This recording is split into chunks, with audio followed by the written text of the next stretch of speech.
In the mid-1920s, my grandfather built a hunting camp in the wilds of Pennsylvania in Elk County, 120 miles northeast of Pittsburgh. In those days, camp was such a wild and inaccessible place. You were hunting the second you stepped out the door. To get there, my grandfather would load his truck with a keg of homemade red wine, his .45-90 deer rifle, food for a month, and then, at least when the weather was bad, he would winch his truck up this old mining trail over the top and down into this virgin basin full of bear and deer and a large lost cache of Civil War gold. Now, when I went up to camp as a kid, I didn't know anything about any lost gold. To me, the camp was just a place where my dad and his father and my dad's father-in-law, my maternal grandfather, used to go up and go deer hunting. There were just a lot of deer up there in those days. On the Sunday night before the start of deer season, my father and I would get in the truck and take a ride on the roads around camp, and we would see dozens of deer just standing in the fields or standing alongside the creeks. They were just really all over the place up there. The funny thing was, my grandfather, that is my maternal grandfather, who always used to go hunting with us, no matter how many deer we saw, he always saw 4 times as many. So I asked my dad that one time. I said, how come no matter how many deer we see 10, Grandpa sees 40. We see 20, he sees 80. And my dad says, well, your grandfather knows that for every deer you see, there's always 3 hiding in the bushes. So all he does is count them too. When I was a teenager, the hunting was pretty exciting, but the older I got, the less I cared for it. What I really liked was the going up there, packing up the truck, riding through the small towns, the farm country, then getting up into the mountains itself, these curvy old roads, and finally getting off the asphalt and following this beat-up old road, Beldraft Road, up to the point where there was the driveway, a quarter-mile trek, hardly barely more than a trail full of ruts and stones, and you had to cross a stream, then you'd go up a little hill, and there, off to the left, was camp. To me, this was the ultimate in living in the wild. As a kid, I thought we were out there practically hundreds of miles from civilization. In fact, St. Mary's, a good-sized town, was just over the hill. Well, the mountain, as they called them up there. They weren't very high. It was mere 10 miles away. But in the evenings at camp, I'd go out on the front porch, and being a kid, I was always praying for snow. I'd see the temperature gauge, and it would be 39 degrees, and I'd be then 37 degrees, and I'd be praying for it to hit 33 degrees, at what point the drizzle would turn to snow. Occasionally, we did have these really bitter, snowy evenings, and I'd go out there, and it would be cold and clear, and you could look up, and there would be the star canopy, and you'd look at the stars and the constellations and the infinite galaxies, and it was wonderful and awesome, and it was also rapidly coming to an end. One reason was that after high school, I went away to college in New York for 5 years. Then I spent another 5 years in the United States Navy. Then I moved to California. Every couple of years when I got back from California, my dad and I would get in a truck and we'd drive up there. But really one night up there was all I could take, even in the middle of the winter, which was the time of the year I liked best. By the middle of the next day, the sun would be out, the snow would be melting, the water would be dripping off the roof. It wasn't exciting or marvelous or anything like that to me anymore. It was more like being in a slum in the woods. This didn't apply to my dad, by the way. He went up to camp, I don't know, 6, 8, 10 or more times a year, taking 2, 3, 6, 8 guys with him. And he did this for 60 years. But then in the 1990s, my dad was sick and he died in 2001. Nobody went up to the camp at all, hardly after that. And finally, this past year, which is to say October 2006, my brother and I was back in Pennsylvania. We drove up there, and the place looked pretty bad. The roof was leaking, the floor was rotting, paint was peeling off the outside. The state was threatening to take away the lease, which would be a terrible thing to lose since it had been in the family so long. But there was something even a lot worse than the decaying camp. The state of Pennsylvania had decided to turn the area into a wilderness destination for eco-tourists. The big attraction was elk. The last elk had been shot in St. Mary's, about 10 miles over the hill from my dad's camp, right after the Civil War. But in the early years of the 20th century, the Pennsylvania Game Commission reintroduced 50 Rocky Mountain elk. This is back in 1913. And by 2006, there were 700 elk. And it had become a big industry up there. The one ridge over from my camp, one ridge to the west, the state of Pennsylvania put up this elk viewing area up on top of a mountain, and you could look out across all these hills and fields, and they had an amphitheater where you could get lectures from a ranger, and there was a cafe up there just down the road, fiberglass toilets. People would go up there in everything but Greyhound buses, SUVs, and women and children. I mean, this was quite a shock to me. I had always thought of this place as way out in the sticks, and people were actually building resort homes, 2,500, 3,000 square feet out in the woods. This is just a few miles from camp. The roads that led up to camp when I was a kid, they were little more than trails through the woods with ruts and rocks and fallen trees. But when we went up in 2006, they were gravel masterpieces, graded and culverted, and it was like you were riding around on somebody's estate. The little town of Benezet had gone totally bonkers over elk. The Benezet Hotel didn't just sell hamburgers anymore. Now they were bugle burgers. The place had become a Poconos for tourists. Up around the camp itself, they'd put in something called the Thunder Mountain Horse Equestrian Trail. And there were people up there, and little dome tents, blue and white and yellow and red. And they had horses with them on trailers, and they would ride through the woods. In fact, the horse trail led right past the camp, within, 50 yards of the camp. You could stand on the front porch and watch, 13-year-old girls riding horses by the camp. And of course, the horses, they rode right through the stream that had been our main source of water. Now, all this was pretty shocking to me. 200 years ago, when the original English settlers had bought this land from the Iroquois Indians at the rate of 16.5 acres per penny, this was one of the wildest areas in the entire eastern United States. It was called the Wildcat District, and it was literally full of wildcats. Mountain lions, they called them panthers in those days in Pennsylvania, wolves, elk, bear, rattlesnakes. It's still full of rattlesnakes. And this is not to mention porcupine, turkeys, bald eagles, grouse, beaver. When I was a kid, there was a beaver dam across from camp that covered 2 or 3 acres.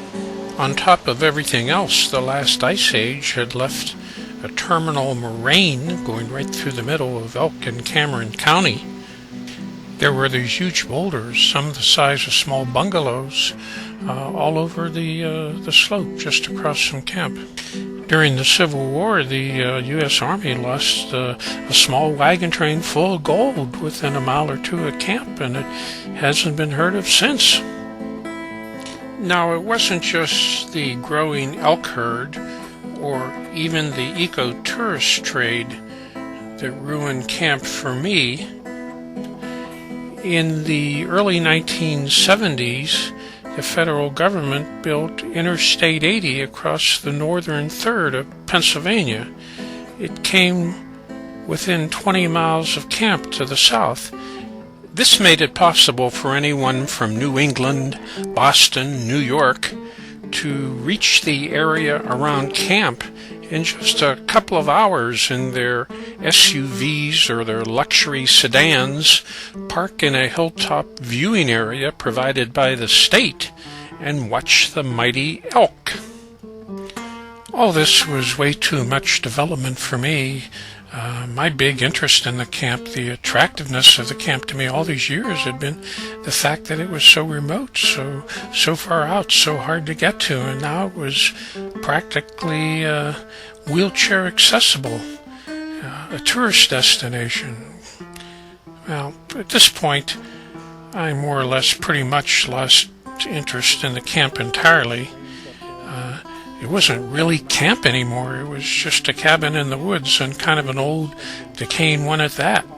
But then my brother, my dad left the camp to him since he lived back in Pennsylvania and was there. But truth was, he wasn't a hunter either. And after one day, he called me up and said, some relatives of ours, second cousins once removed or some such thing, wanted to buy the camp, and I said, sure, go ahead, let's get it off our hands. But no sooner than he had sold it, and I suddenly came down with a case of seller's remorse.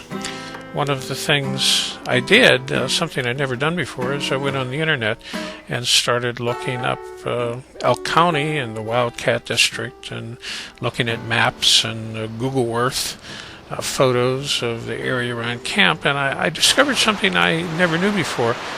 I discovered the story of the lost Civil War gold. Apparently, right in the middle of the Civil War, the Union Army was trying to get gold through the Wildcat District, and the wagon train got lost.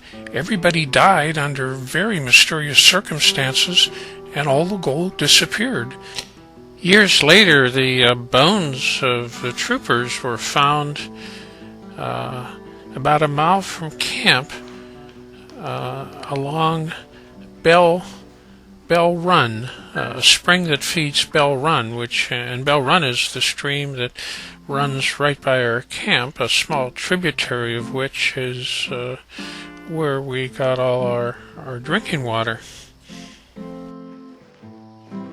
The story of how an army wagon train happened to be going past camp, in the middle of the wilderness area of Pennsylvania in 1863 is a fascinating little story. The Union needed money to fight the Civil War, and it had gold in Wheeling, West Virginia, 26 ingots, 1,066 pounds of gold total. It had gold from out west, and it wanted to get it from Wheeling to the Philadelphia Mint, but it couldn't take the gold straight across southern Pennsylvania on the B&O Railroad. For one thing, the southern guerrillas were attacking all over the place. Kentucky raiders had just destroyed the railroad in Ohio. They were afraid other raiders would come up and destroy the railroad in Pennsylvania, not to mention the problem of bandits. Then there was the problem of Lee's Army of Northern Virginia, which was in the area, and which a month later would invade Pennsylvania at Gettysburg. To get around these problems, the Army decided to send the gold by packet boat, the River Queen, upstream to a point just south of Pittsburgh. They would load the gold into 2 freight wagons with false bottoms, put straw over that, and put some empty wooden boxes on top to look like they had cargo. And then the two freight wagons, accompanied by a smaller wagon called an ambulance, would head north from Pittsburgh, up the Clarion River Valley to Ridgway, then over to the west branch of the Susquehanna, and down to Harrisburg, and then over to Philadelphia. Now that was the plan. The route was a little circuitous, but still there was no reason, in theory, why it shouldn't have worked. In practice, the woods were too wild. The Civil War had stirred up a lot of hostility. The leaders of the wagon train, the sergeant and the lieutenant, were only semi-competent, and frankly, they had just a lot of pure and simple bad luck. I had been wanting to videotape the area around camp for a long time, so the next time I was back in Pennsylvania, I got my camera and I started in Pittsburgh, and I retraced the wagon trail up through the Clarion River Valley and over to Ridgway, the capital of Elk County. Now, it was in Ridgway where Lieutenant Castleton first realized that this little trip across Pennsylvania was not going to be just an ordinary walk in the woods. In hindsight, it's easy to say that Lieutenant Castleton was not a good choice to lead a wagon train across the wilds of Pennsylvania in the middle of the Civil War. But to the Army, Lieutenant Castleton probably seemed like a pretty decent choice. He was born into a military family. He spent 2 years at West Point. He left the military academy a year early to go fight in the war with Mexico. His uncle was forming a cavalry unit. During the war, Lieutenant Castleton was wounded in the hip, and he came down with malaria. He never really recovered from either problem. After that little misadventure, he took a leave of absence from the Army to start a horse ranch. Then when the Civil War came along, he rejoined the Army and was stationed in Cincinnati as a staff officer when word came down he was needed to lead a wagon train across north-central Pennsylvania. Lieutenant Castleton's second in command was Sergeant Mike O'Rourke. He was everything that Lieutenant Castleton was not. He was tough, charismatic, a natural leader of men. He was a product of the river towns along the Ohio, tough, brawling, uneducated, and he may have been wanted for murder at the time he joined the Army. The wagon train they were commanding was pretty small. There was the 2 freight wagons, the passenger wagon, 3 drivers, 5 troopers, and there was a civilian guide by the name of Connors.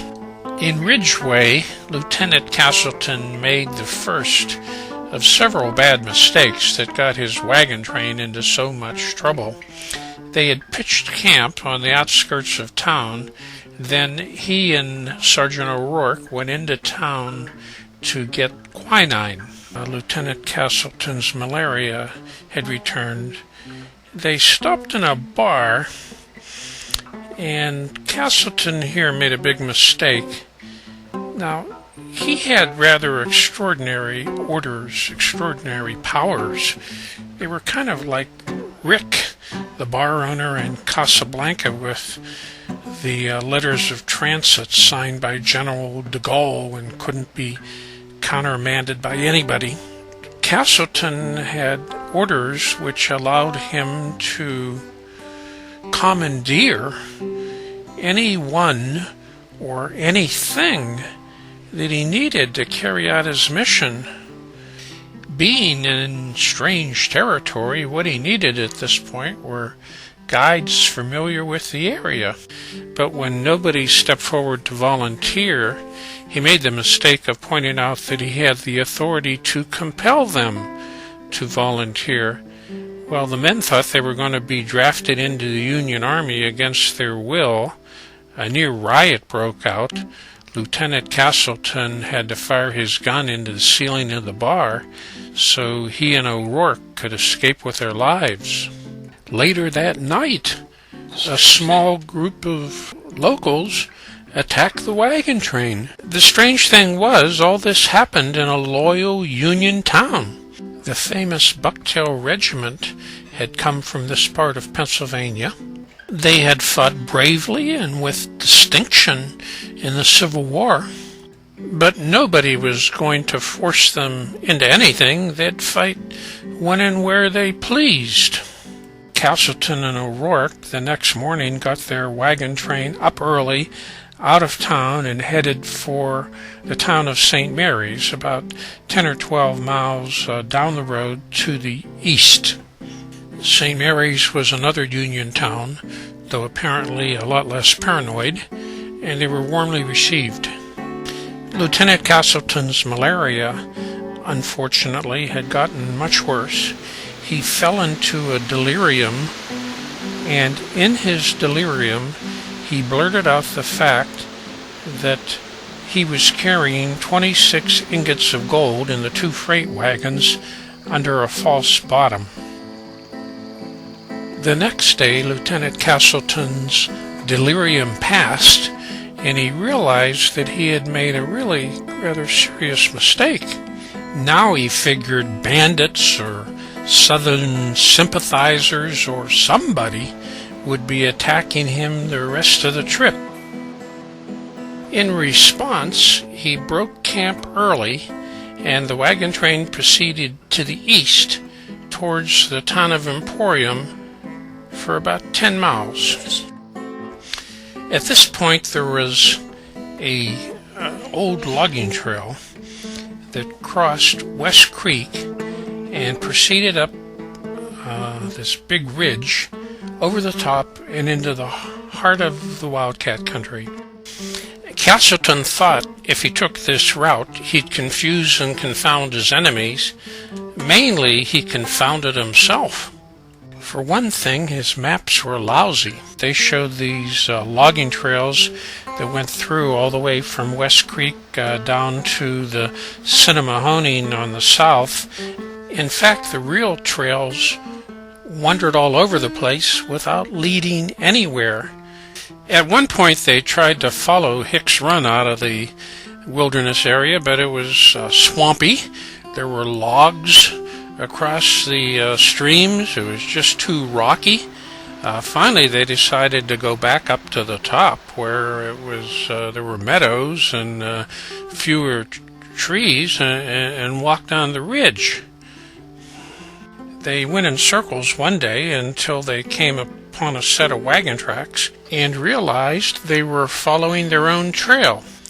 Despite these setbacks, Castleton really wasn't very far from civilization. The problem was they were city folks, not woodsmen, and despite the fact that the woods were alive with game and the streams were teeming with fish, they were running out of food. Now, I visited this area myself. I had a topographic map. I had satellite photos. I walked the area, and it was pretty clear what had gone wrong. They were traveling to the southeast between the east and west branches of Hicks Run. The further to the southeast they went, the closer the streams came together. By the time they met, it was really too steep to get a wagon down off the ridge between them. They were trapped. By this time, Castleton was desperate, and he decided to send the civilian guide Connors down off the ridge to the Cinnamahoney to find help. Connors was no great shakes as a guide. He was mean when he was drunk, and he was sullen when he wasn't. His job was to walk down to the Cinnamahoney, where there were farms and houses and basically civilization. This was not, by the way, an impossible task. I walked the same distance myself once, except on Dents Run when we were leaving camp and my brother-in-law drove in a ditch. But even following the footpath alongside Hicks Run, it took Connors 2 days to get down to the Cinnamahoney. By the time he got there, he was nearly exhausted. He stumbled across a bean field at the first farmhouse he saw. The lady of the house saw him coming, ran inside, grabbed a shotgun, and threatened to kill him if he came any closer.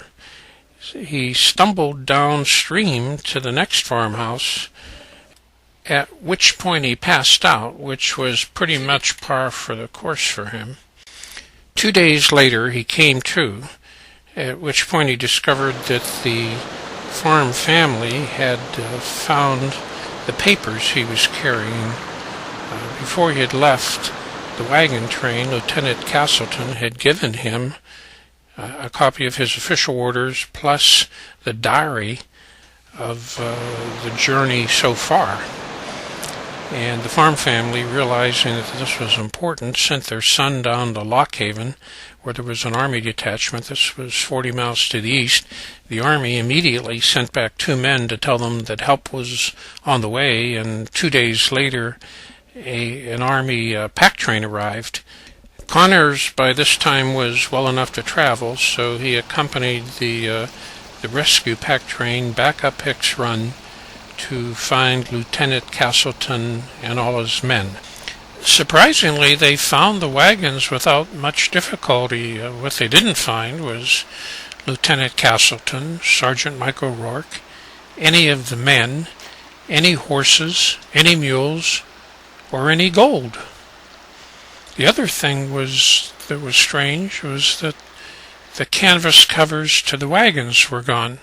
Apparently they decided to cut up the canvas and make some kind of satchels, divide up the gold and put them on the backs of the mules, and come out via pack train, which was probably a good idea. The Army rescue team followed Lieutenant Castleton's men down off the mountain to the southwest and discovered to their great surprise that the pack train split up. One went one direction, one went the other. The Army tried to follow these 2 trails. Unfortunately, they were indistinct, and after a while the Army had to give up without finding Lieutenant Castleton, Mike O'Rourke, any of the men, any of the mules, any of the gold.